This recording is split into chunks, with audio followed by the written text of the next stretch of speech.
আমার হাতে যে ফলটি দেখতে পাচ্ছেন এটির নাম হচ্ছে অ্যাভোকাডো। তো অ্যাভোকাডোর গাছটি হচ্ছে অনেকটা আম গাছের মতো আমার কাছে লাগে। তো আমের মুকুলের মতোই মুকুল আসে, তারপরে ফুল হয়, ফল ধরে।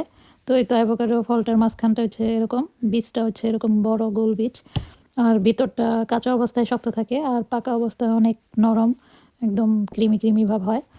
তো এই ফলটার তেমন কোনো টেস্ট নাই, একদম পানসে টাইপের।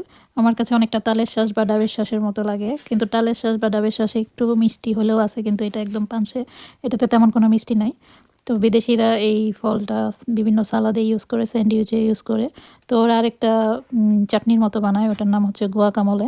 তো ওইটা বিভিন্ন স্যান্ডউইচে, তারপরে নাচেস দিয়ে খায়, বিভিন্ন খাবারে ওই এইটা চাটনিটা ইউজ করে।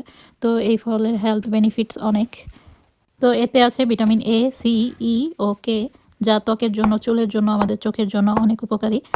আর তাই এই ফলটি দিয়ে অনেক প্রকারের বিউটি প্রোডাক্ট, কসমেটিকে এই ফলটি ইউজ করা হয়। এর গুণাগুণ অনেক বেশি, এর জন্য বিউটি প্রোডাক্টসে এই ফলটি ইউজ করা হয়।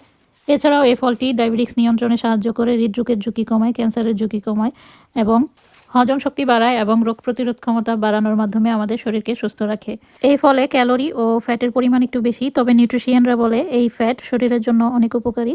এটা হচ্ছে গুড ফ্যাট, এটা শরীরে কোনো ক্ষতি তেমন করে না।